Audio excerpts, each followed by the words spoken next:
Bonsoir à tous, bienvenue dans Plus d'Actu. Plongée ce soir dans le monde des start-up bruxelloises, une économie, un écosystème bien vivant qui fourmille d'idées et de projets. Certaines cartonnent, plusieurs d'entre elles se sont d'ailleurs distinguées lors des récents Belgium Startup Awards. Elles sont aujourd'hui un moteur pour le développement économique de la région. Et pourtant, récemment, Agoria tirait la sonnette d'alarme, constatant un exode important de ces pépites. Alors, sont-elles assez soutenues? C'est la question dont on va parler avec nos invités ce soir. Voilà, des invités que je vais vous présenter tout de suite, en commençant par vous, Arnaud Texier, bonsoir. Vous êtes directeur coaching à Hub Brussels. J'ai plaisir d'accueillir également Xavier Lombard, bonsoir. Bonsoir. Vous êtes le cofondateur de Lexi, c'est un outil d'automatisation de prise de notes. On aura l'occasion dans un instant de développer votre core business. Et puis j'accueille également Zinedine Wakrim, bonsoir. Bonsoir. Vous êtes le cofondateur de Shape, un outil d'analyse de consommation d'eau. Ça permet notamment de détecter les fuites et de faire pas mal d'économies d'eau. On aura également l'occasion d'en parler. Alors, première question pour vous, Xavier Lombard. Votre société, vous l'avez fondée en 2022. Vous êtes ce qu'on appelle un serial entrepreneur. Hein. Vous avez d'autres créations d'entreprises à votre actif. Vous êtes actuellement installé à Oudergem. L'écosystème bruxellois, pour vous, est-ce que c'est important dans le développement de votre entreprise ? Alors, oui, bien sûr, parce que nous avons vraiment mis le paquet, si on peut dire, pour rester 100% bruxellois, puisque tous nos employés, aujourd'hui, ça a été une décision mûrement réfléchie, sont à Oudergem. Maintenant, la question, c'est est-ce qu'on se sent aidé grâce à la vitalité du tissu de start-up à Bruxelles ? Là, malheureusement, non. On a la chance d'avoir Bruxelles qui est présent sur ce plateau, qui est un liant assez fantastique que nous, on utilise et qu'on continue d'utiliser. Mais c'est vrai qu'il y a un déficit très important de start-up. Et notamment quand nous, on a créé la société, je peux faire une toute petite anecdote, mais on a un outil gratuit qui fait déjà 80% de ce que fait la concurrence. On le propose, alors que j'ai un énorme carnet d'adresses, une seule boîte l'a testé. On fait la même proposition à Paris, vous avez entre 100 et 1000 entreprises qui vont tester. Oui, alors on verra, on va essayer d'analyser les raisons de ce constat. Même question pour vous, Zinedine Wakrim, est-ce que pour vous, la place bruxelloise, elle est importante dans le développement de votre activité ? On ne s'est jamais vraiment posé la question. On était 3 Bruxellois qui ont fondé la société. Donc, naturellement, on est resté à Bruxelles. Ensuite, c'est assez central en Belgique. Notre premier business était en Belgique. On a travaillé pour la ville de Bruxelles, en Flandre et en Wallonie. Donc, c'est assez simple de Bruxelles. Ouais, donc même côté européen, pour se déplacer, c'est très facile. Ouais, alors, la destination Bruxelles, donc quand on parle de Bruxelles, évidemment, c'est une rente, en fait, pour certaines entreprises, mais pour réagir déjà par rapport à l'écosystème de ces startups, est-ce qu'il est vivant, est-ce qu'il est dynamique aujourd'hui, Arnaud Texier ? Il est très dynamique, mais je comprends la remarque de Xavier, c'est qu'il y a des poches, en fait. Il y a des petites poches comme ça d'individus ou de petits groupes d'individus qui font qu'il y a un dynamisme. Le Lian, on y travaille tous les jours, parce que c'est vrai que Bruxelles, ça reste quand même une ville avec des universités qui sont renommées et qui sont très actives. On a la chance d'avoir un réseau d'accompagnement qui est là et qui est à la disposition de toutes ces entreprises, tous ces indépendants. Il y a le secteur privé aussi, les fédérations qui essaient d'être présentes. Est-ce qu'on travaille assez ensemble ? Peut-être pas encore assez. En tout cas, si des entrepreneurs le disent, c'est bien qu'il faut travailler sur rendre visible cette offre d'accompagnement et peut-être travailler plus étroitement avec les entreprises elles-mêmes pour voir comment on peut le rendre plus visible. Mais je crois effectivement que c'est un peu un joyau caché. Alors, il y en a qui vont mettre ça sur le compte de la lasagne institutionnelle, ce genre de choses. Je pense que c'est plus compliqué que ça. On a un petit territoire, mais c'est un petit territoire très complexe. Oui, alors Xavier Lombard, je parlais donc de cet outil d'automatisation de prise de notes. Donc une entreprise créée en 2022 et qui maintenant emploie 35 personnes. Dieu sait donc que votre croissance a été rapide. Alors pour valeur d'exemple, comment vous expliquez les raisons de cette croissance rapide dans un environnement pour votre société qui est quand même très concurrentiel? Tout à fait. Alors, on a... Enfin, la première probablement explication, nous sommes une société familiale, donc est-ce que vous connaissez beaucoup d'entreprises où c'est mes deux garçons qui sont venus me voir en disant on démarre une société et on l'a démarré avec mon épouse. Ensuite on a fait tout de suite, on a eu cette vision en 2022, même fin 2021, de créer un IA Note Taker, donc cet outil de prise de notes. OpenAI n'existait pas encore. Donc en gros on a commencé un marathon 1 an avant les autres. Et ce marathon, on a pris aussi les bonnes décisions, c'est-à-dire qu'on a tout de suite misé sur la sécurité. Donc on est aujourd'hui la seule entreprise européenne ISO 27001. On a misé sur la souveraineté, qui paraît évident aujourd'hui, mais qui n'était pas il y a 3 ans.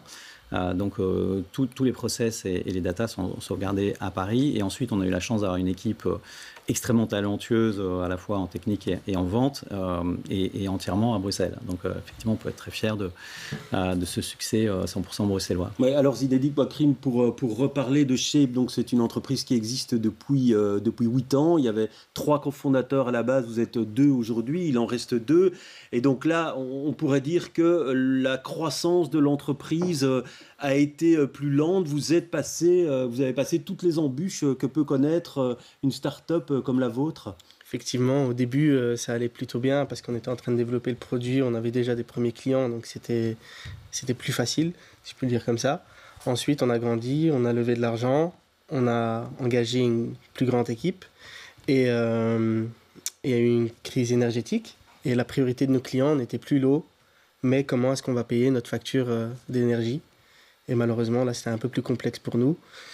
Et on a fait des efforts, on a dû se séparer de certains employés. C'était pas facile. Enfin, c'était plus facile pour eux que pour nous parce qu'on leur expliquait et c'était plutôt clair.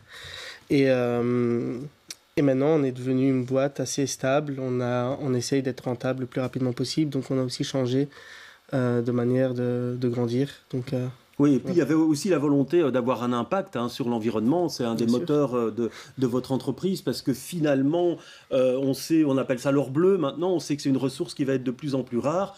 Et vous êtes parti d'un constat, c'est que dans les grandes sociétés ou dans les grandes entreprises publiques, on n'a pas conscience en fait de ce qu'on peut économiser comme argent en faisant la chasse aux fuites d'eau. Exactement. Nous, nos clients, ils font en moyenne 20% d'économies sur leur facture d'eau. Parce que beaucoup de nos clients ont beaucoup de bâtiments sur un large territoire. Malheureusement, ils ont un petit service technique et ils ne connaissent pas leur consommation d'eau. Et le fait que nous, on suit la consommation, on leur dit quand ils ont des anomalies, ça permet au service technique de mettre ses priorités et d'aller intervenir dans un bâtiment quand il y a un problème. Oui, alors Arnaud Texier, on voit 2 profils d'entreprise, 2 startups très différentes. Est-ce que ça témoigne effectivement de la diversité de ce paysage des startups en région bruxelloise ? Ben, oui, et je dirais à la limite, les problématiques qui sont rencontrées par les 2 startups, elles sont communes à l'ensemble des startups. C'est-à-dire que Xavier a quand même une longue expérience d'entrepreneur et je pense qu'il y a des erreurs qu'il a commises il y a 15 ans qu'il ne fait plus aujourd'hui. Zinedine, ça fait 8 ans, il y a des erreurs qu'il ne ferait plus et des erreurs qu'il a commises il y a 1 an. Ce que je veux dire par là, c'est que, bon, startup, il faut le définir. Hein, ce qui est important de se dire vraiment, c'est que entreprendre, c'est un parcours semé d'embûches à longueur de temps, et c'est d'ailleurs aussi pour ça qu'on est là.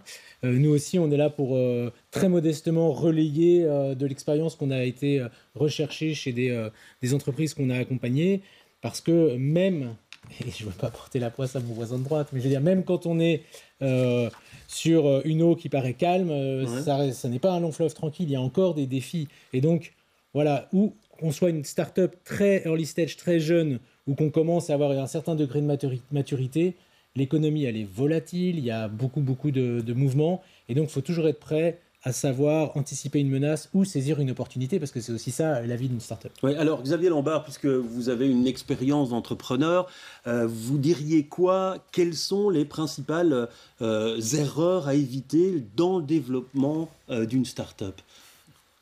Question très large. Mais alors, c'est vrai que ça m'arrive de faire des posts sur ce sujet.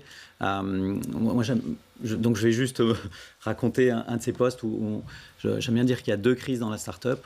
Et en fait, il y en a plus. Malheureusement, j'en ai passé beaucoup. Mais une première crise, quand on dépasse les 8-10 personnes, et celle-là, si elle n'est pas anticipée, elle est très douloureuse, puisque vous passez justement d'un mode familial, justement nous on l'a bien connu puisqu'on fonctionne comme une famille au départ, à un mode plus entreprise. Et donc et là, vous perdez des premiers collaborateurs, ce qui est assez douloureux. Et vous avez une deuxième crise beaucoup plus violente quand vous passez de 20, 25 à une trentaine de personnes, parce que là, vous structurez votre entreprise avec un comité de direction, et là, vous reperdez 4-5 collaborateurs qui ont l'impression d'être trompés, trahis, d'avoir perdu l'ambiance du jardin d'Éden d'avant. Enfin, et tout ça, si ce n'est pas bien préparé, bien anticipé, c'est quand même des crises qui ralentissent beaucoup la boîte, qui sont pas agréables du tout pour les fondateurs, ni pour le personnel. Et c'est vrai que pour ma 3e entreprise, aujourd'hui, on a eu 0 départ, alors qu'on est 35. C'est probablement le point dont je suis le plus fier, parce que c'est tellement rare, mais parce qu'on a anticipé ces crises vous posez le même diagnostic, Zinedine, que Xavier? Oui, grandir, c'est pas évident. Au début, on fait ça avec ses potes, et puis il y a des gens qui rejoignent, et puis effectivement, à un moment donné, on recrute aussi des personnes qui sont là, j'ai envie de dire, simplement pour travailler aussi, et pas forcément entrepreneurs. Oui, et donc ça c'est difficile à gérer. Vous avez l'impression aujourd'hui que vous êtes passé à peu près par tous les pièges que peut connaître une entreprise en développement? Non, je pense pas. Je pense qu'il y a plusieurs étapes. C'est d'abord d'arriver, si je parle en revenus, arriver à 1 million de récurrents. Et puis après, il y a peut-être une autre étape qui arrive à 10 millions de récurrents.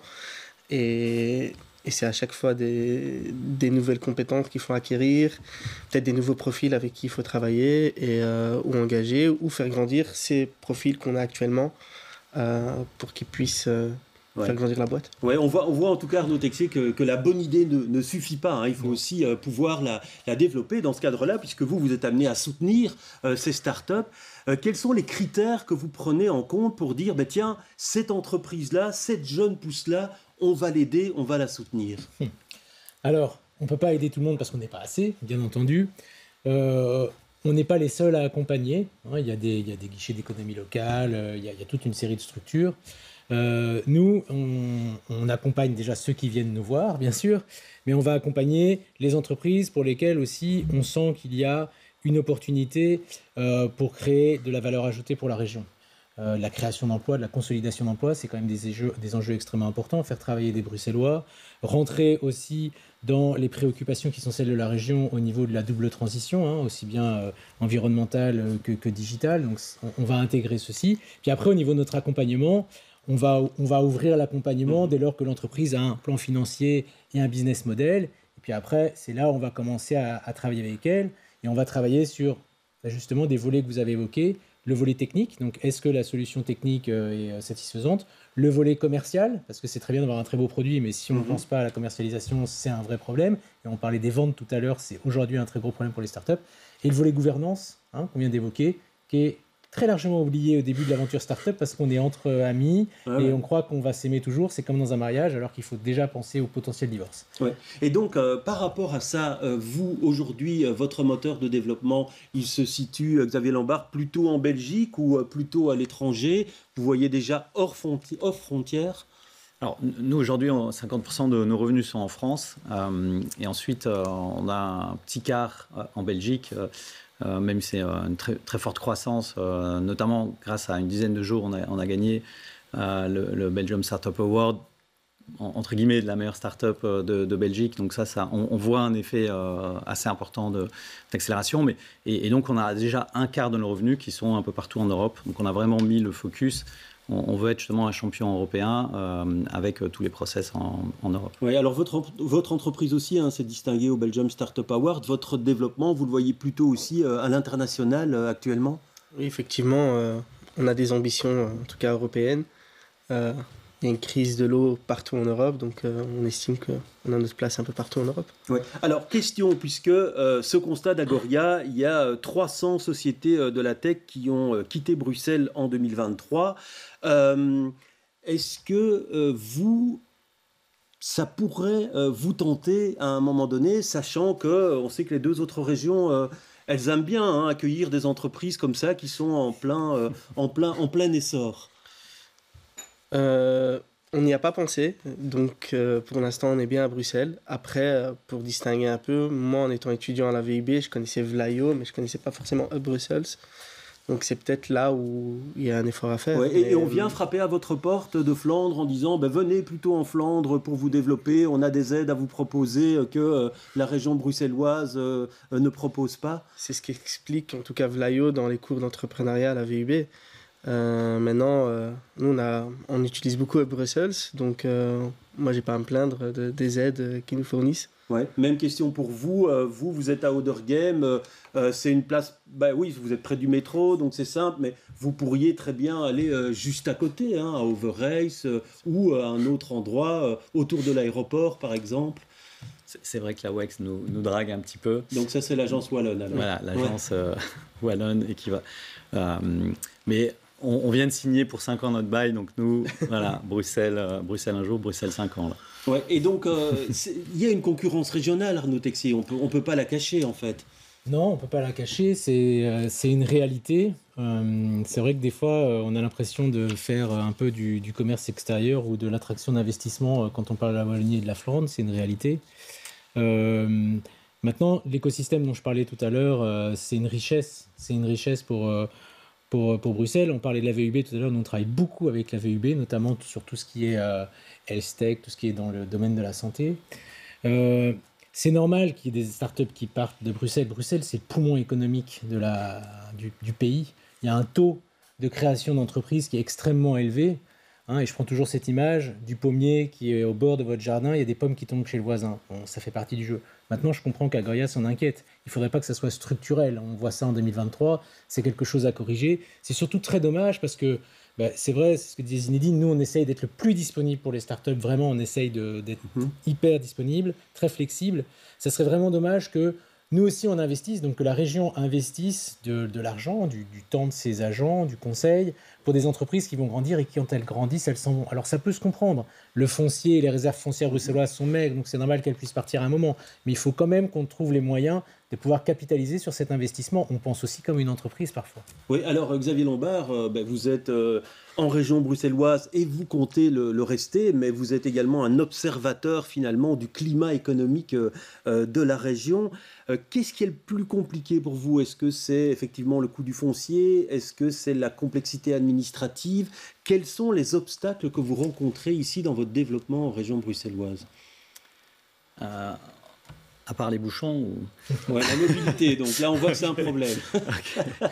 Non, je dis une banalité, mais les taxes sur l'emploi sur les salaires sont colossaux. Je pense que en France ce serait pareil, donc il n'y a pas d'un. Mais je pense qu'il y a d'autres pays où ces taxes seraient moins colossales. Aujourd'hui, c'est clair que pour les startups, plus on les aide en détaxant, et il y a pas mal de solutions, les premiers emplois et dans la durée, les premières années, ça reste majeur parce qu'au départ, on n'a pas de revenus. Donc, si en plus on paye des taxes sur des revenus qu'on n'a pas, c'est mortel, forcément. Maintenant, nous on est heureux à Bruxelles. Enfin, je pense qu'il faut aussi pas que voir les inconvénients. On a le métro, je pense qu'on a une qualité de vie. On attire aujourd'hui, comme on veut être un hub européen, aujourd'hui déjà dans mon équipe, j'ai un Italien, une Espagnole, une Singapourienne. Ouais, et donc vous ne rencontrez pas de difficultés à trouver les profils d'employés que vous souhaitez avoir dans votre entreprise? Je dirais pas que c'est pas difficile de les recruter, mais alors ça ensuite c'est aussi, on est une boîte une entreprise en très forte croissance sur un sujet qui passionne l'IA. En plus, on a la chance d'être dans une IA qui aide les gens et qui ne les remplace pas. C'est-à-dire que quand quelqu'un prend 100 licences de Lexi, il va faire plus de business et donc il va créer des emplois. Donc ça, c'est génial. Et donc, grâce à ça, on attire des beaux talents. Maintenant, c'est sûr qu'à Bruxelles, il y a beaucoup moins de talents disponibles. Et notamment, nous, on est un SaaS, donc un Software as a Service. On cherche de plus en plus des gens qui ont déjà travaillé dans un Software as a Service. Forcément, vu qu'il y en a très peu à Bruxelles, ça va être parfois des gens qui viennent de plus loin, quoi. Ouais, et même question pour vous, est-ce que dans vos processus de recrutement, est-ce que c'est compliqué pour vous de trouver certains profils ici en région bruxelloise? Je pense que c'est même peut-être plus facile que dans d'autres régions. L'avantage d'être à Bruxelles, on a un aéroport, on est au milieu de l'Europe. Nous, on a des gens qui travaillent aussi de l'étranger ou qui veulent rejoindre leur famille qui était à l'étranger. Donc je pense que recruter à Bruxelles est plus facile.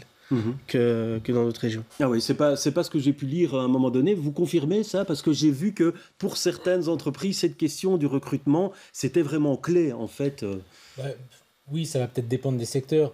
Une chose est sûre, et c'est une préoccupation de la région Bruxelles-Capitale, c'est que c'est le taux l'employabilité de certains Bruxelloises et certaines Bruxelloises, et certains Bruxellois, c'est délicat.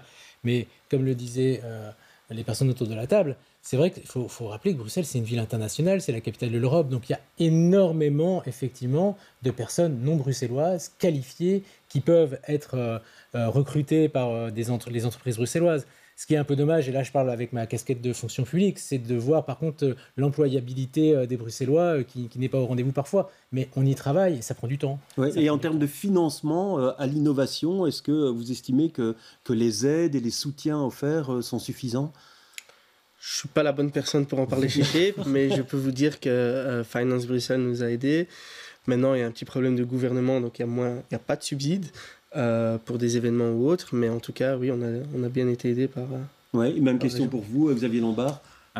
Moi, c'est moi qui m'en occupe. Mais Innoviris, voilà, c'est très, très qualitatif. Et d'autres entités de Bruxelles... je dirais là-dessus, à Bruxelles, on n'a pas à rougir de ce qui peut exister dans d'autres régions en Belgique ou en France. Dans la première start-up, j'ai obtenu régulièrement des subsides. En France, on a un très bon niveau à Bruxelles. Oui, alors Arnaud Texier, il y a la question de la visibilité. C'est ce que vous offrez également à ces entreprises, notamment via la participation à des salons. C'était le cas à Vivatech il y a quelques jours. Par rapport à ça, aujourd'hui, est-ce que vous avez les moyens de continuer à assurer la visibilité de ces entreprises? Alors, heureusement, le plan d'action international pour cette année-ci, il est validé en année N-1, on va dire, donc on a les fonds. J'imagine que la continuité du service public, elle doit être assurée. Donc aller sur des nouveaux salons, ça va peut-être être un peu compliqué, mais par contre consolider des salons pour lesquels on sait qu'ils sont importants pour les entreprises, avec lesquels d'ailleurs on a le soutien des fédérations et de la représentation privée, je pense que ça sera garanti. Alors c'est pas moi qui décide, vous l'aurez compris, mais on est dans la continuité du service public, donc cette promotion de l'économie bruxelloise est extrêmement importante, surtout qu'on a vraiment des champions, des pépites à Bruxelles. Il faut être un petit peu plus fier de ce qui se fait à Bruxelles et arrêter un peu le Brussels bashing. Et donc oui, on va pouvoir, j'imagine, continuer sur des salons phares. J'entendais mes voisins me parler de l'édition du Vivatech cette année, que ça serait fou de ne pas y retourner l'année prochaine parce que vraiment, il y a énormément d'opportunités pour nos entreprises. Donc voilà, peut-être que notre plan d'action international sera peut-être plus modeste. Ça, c'est pas moi qui décide de ça, mais on va veiller à être présent là où il faut pour quand même soutenir les entreprises bruxelloises. Oui, cette question de la visibilité, notamment dans les salons, ça reste essentiel pour le développement. En tout cas, c'est, je pense, un sujet que fait extrêmement bien Bruxelles. Ils sont présents et donc ils emmènent avec eux des startups bruxelloises. Nous, on a pu en profiter plusieurs fois et c'est clair que ça a un impact très important. En fait, on sous-estime l'intérêt d'aller dans un salon. Vous ramenez des clients, mais vous rencontrez des centaines de clients potentiels. Vous comprenez votre marché, vous comprenez la concurrence. Donc l'intérêt de sortir de sa grotte est très important. Oui, j'imagine que vous partagez ce point de vue. Oui, nous, on participe à beaucoup de salons que Hub nous propose et Et être présent à Salon, c'est très important pour nous. Rencontrer les gens, c'est très important aussi. Ben merci en tout cas d'avoir partagé votre expérience sur ce plateau et bon vent à vous deux dans le développement de votre activité. Merci d'avoir été des nôtres. Plus d'actu, c'est terminé pour ce soir. Je vous retrouve demain avec beaucoup de plaisir.